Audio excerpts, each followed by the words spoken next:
Hey everyone, and welcome back for another deep dive. You know this one is going to be good because, well, you guys sent in some really fascinating stuff. Oh, yeah. Yeah, we're diving into the tree of knowledge of good and evil. Ooh, that's a good I one. know, right? We've got excerpts from all over the place. Jewish, Christian, Islamic sources. Oh, and even some stuff from ancient Mesopotamia. Wow, talk about a deep dive. This is going to be fascinating to see how these different cultures viewed such a potent symbol. I mean, a tree, such a simple image, and yet it carries so much I weight. know. Okay, so I think the best place to start is probably with the story that most people know, Yeah, right? yeah. Genesis. Adam and Eve. Garden of Eden. Forbidden fruit. God says don't touch it, but then a serpent comes along and says, hey, Eve, take a bite. And, well, you know the Out of rest. paradise. But when you actually start looking deeper at the text itself, it's actually way more complex than that simple story, don't Okay. you think? Oh, absolutely. Like, take the phrase good and evil, for example. Okay. In Hebrew, that's tavwara. Tavora, And some scholars believe that it could actually be a merism. a merism. I'm not familiar with that one. It's basically a figure of speech where you use two contrasting words Okay. to represent the whole or the entirety of something, like saying high and low when you really mean everything. Oh, like lock, stock, and barrel. Exactly. Like, So if we apply that to the tree of knowledge, it makes you wonder, what kind of knowledge did this tree really offer? Was it literally everything in the universe?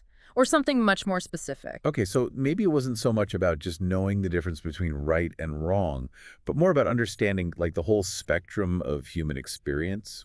It's a possibility. And it seems like Jewish tradition really explores this idea, right? Definitely. I mean, there's actually a lot of debate about what type of tree it actually was. Really? Oh, yeah. Some say it was a fig tree, some a grapevine, others say wheat. There are even some who believe it was an etrog. An etrog. Wait, what's that? It's a citrus fruit Oh, that's used in Jewish rituals. wow. So many possibilities. But does it even matter which fruit it was? I mean, symbolically speaking? That's a good question. Each interpretation adds another layer of meaning. Yeah. But I think ultimately, for Jewish tradition, the tree of knowledge symbolizes the sort of merging of good and evil within us. Okay, that's interesting. So before eating from the tree, evil was something separate. Hmm. But now it's become like an integral part of human nature, like this inner struggle that we all have. Exactly. It's like the fruit awakens something within us, the Yetzer Hara, which is the evil inclination. The Yetzer Hara. Okay, so it's not just about knowing right from wrong, but about this internal battle between good and evil that we're all constantly facing. Right. And speaking of that inner struggle, this is where I think Rabbi Rashi's interpretation comes in. He's pretty famous for his commentary on the Torah. Oh, absolutely. A brilliant scholar. So Rashi points out that Eve actually adds to God's command. Oh, yeah. Remember, God only said don't eat from the tree, but Eve tells the serpent, don't even touch it. It's a subtle detail, but Rashi saw it as a really important one. He believed it demonstrated how even seemingly small additions to divine law can actually distort the original intention. It's interesting because it raises all these questions about interpretation and how humans tend to, well, sometimes complicate things. Absolutely. And speaking of adder details, there's this other fascinating bit from Legends of the Jews. It says that Adam was actually the one who told Eve not to touch the tree, even though God never explicitly said anything about touching. Really, Adam added that in. Now that's a twist on the story. I know, right? Yeah. It makes you think about the dynamic between Adam and Eve, and maybe even how instructions or messages can get, well, a little distorted as they're passed along. Oh, yeah, for sure. And there's another detail that's always intrigued me. In some Jewish traditions, it says that Eve actually fed the forbidden fruit to the animals too, which is why animals are considered mortal in those interpretations. Right. So the consequences of eating the fruit kind of ripple outward, Yeah. affecting not just Adam and Eve, but the whole natural world. It's like this chain reaction. Wow. But wait, there's more, right? Oh, yeah. We can't forget the Kabbalistic perspective. Kabbalah is a mystical tradition within Judaism, and they have a whole other layer of interpretation when it comes to the tree of knowledge. Okay, I'm all ears. What do they say? Well, they believe that eating from the tree of knowledge requires something called Berurim. Berurim. Okay, no, that one I've definitely never heard of. It's this idea of refining or sifting. It's like taking a mixture of sand and gold.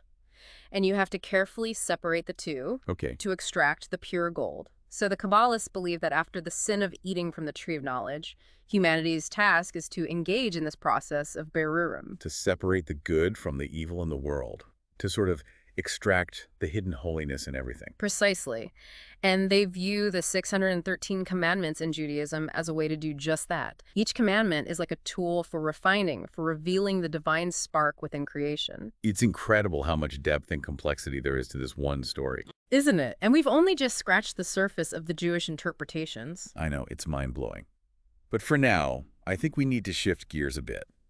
Explore how another Abrahamic faith views the tree of knowledge.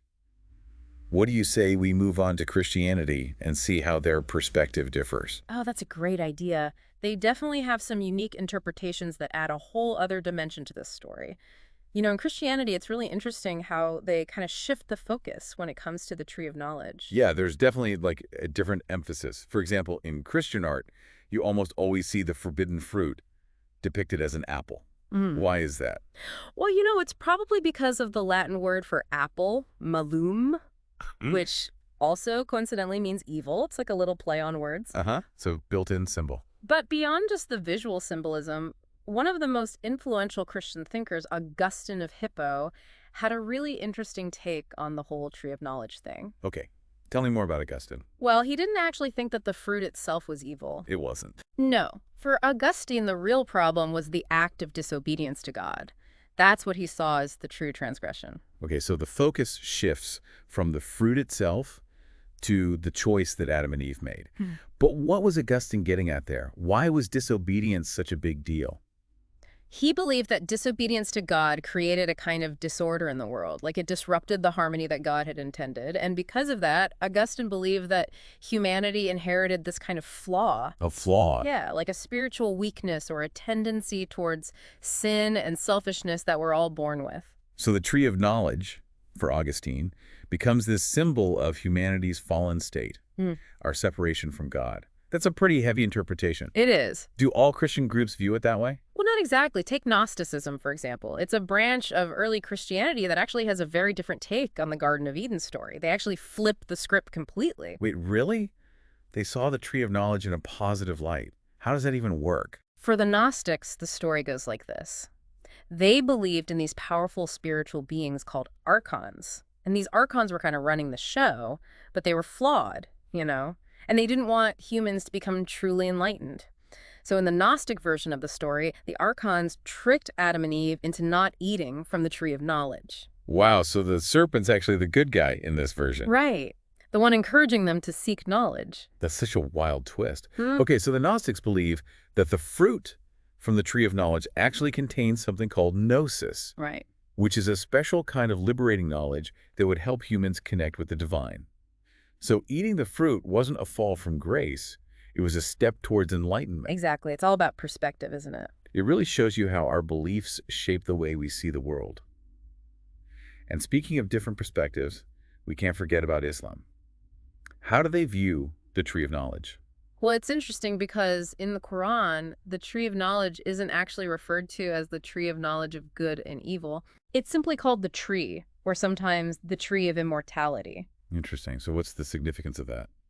Well, in the Islamic tradition, Satan tricks Adam and Eve by telling them that if they eat from the tree, they'll become like angels or gain immortality. But the Quran really emphasizes their repentance after they eat the fruit. Oh, so it's less about a permanent fall from grace and more about making a mistake and seeking forgiveness. Exactly. The focus is on God's mercy and compassion. Oh, and there's another interesting difference. Okay, what is it? The forbidden fruit isn't an apple in the Islamic tradition. Wait, so what was it? It's thought to be wheat or barley. Wow, so many different interpretations. But you know, it's amazing to think that the tree of knowledge isn't just limited to these Abrahamic faiths. We even find hints of similar stories in ancient Mesopotamia. Absolutely. There's this incredible Akkadian cylinder seal. It shows two figures standing by a tree with a serpent. Very similar imagery. And scholars believe it might be depicting a story of temptation that predates the Bible. So these themes of forbidden knowledge and divine trees, they've been around for a very, very long time. It really makes you wonder if there's something universal about this story, you know, something that resonates with us on a deep psychological level. I think there is. It speaks to our inherent curiosity as human beings, our desire to learn and grow, but also that awareness of the potential dangers of unchecked knowledge. Yeah, like the serpent in Genesis tells Eve that eating the fruit will open her eyes, make her like God. It's presented as this irresistible power. And that theme, the pursuit of forbidden knowledge as a path to power or even godhood, it pops up again and again throughout history. Think about the myth of Prometheus stealing fire from the gods or Icarus flying too close to the sun. There's this recurring idea that certain types of knowledge come at a price, Like a Faustian bargain. where you gain knowledge but lose something essential in the process. And it's not just ancient myths, right? I mean, we see this playing out in the real world all the time. Oh, absolutely. Just look at the debates around artificial intelligence or genetic engineering. We're constantly pushing the boundaries of knowledge, but these advancements often come with really complex ethical questions. Right. So it's like we're still grappling with the same questions that the Tree of Knowledge first raised. How far should we go in our pursuit of knowledge? What are the limits? And who gets to decide? So many questions. And it feels like this ancient symbol is actually more relevant now than ever. Wow. That was a lot to take in. From ancient interpretations to modern dilemmas, it feels like we've barely scratched the surface. I know, right? It's amazing how this one symbol, the Tree of Knowledge, can spark so many different conversations. It really is. But I think it's time we bring this back to our listeners. What can we actually take away from all this? How can we apply these insights to our own lives? That's a great question. If we see the Tree of Knowledge as representing this pursuit of knowledge itself, I think it offers some really valuable lessons. Like, for example, it reminds us that knowledge can be empowering, but it can also be potentially dangerous. It's like that saying, a little knowledge is a dangerous thing. We need wisdom to go along with it. Exactly. The story encourages us to be mindful of the knowledge that we seek, to consider the potential consequences, and to always ask ourselves, how can I use what I know responsibly? It also makes me think about the importance of asking questions. I mean, Eve's curiosity is what led her to the tree in the first place, right? True. Curiosity can be a really powerful engine for learning and growth. But as we've seen, curiosity without critical thinking can sometimes lead us down some less than ideal paths.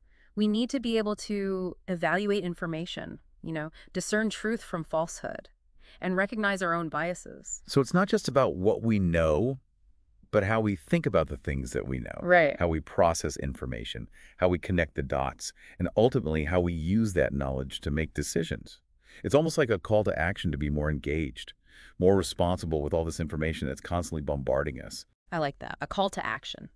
I think the Tree of Knowledge really invites us to examine our own relationship with knowledge, our motivations for seeking it out, and the impact that our choices have on the world around us. It's a powerful metaphor for self-reflection and growth. It really is. This whole deep dive has definitely made me think differently about the way I approach learning. It's so easy to just get swept up in the excitement of new information or discoveries without stepping back to consider the bigger picture. Absolutely. And that's why I think these ancient stories are so valuable. They provide a framework for grappling with these timeless questions and for navigating the complexities of knowledge in a world that's, constantly evolving. Okay, so how do we sum all of this up for our listener? How do we distill it down into something that they can actually carry with them? I think one of the most important takeaways here is that knowledge is not neutral. It has power. And with that power comes responsibility. Whether we're talking about ancient myths or the latest scientific discoveries, the questions raised by the Tree of Knowledge are still relevant today. What kind of questions are we talking about here? Questions like, what kind of knowledge is truly worth pursuing? What are the potential risks and rewards? And how can I use what I know to make a positive impact on the world? Those are big questions. They are. But I think they're crucial questions to be asking in a world where we're constantly bombarded with information. It's not just about accumulating knowledge, it's about cultivating wisdom, using our understanding to make choices that align with our values. Well said.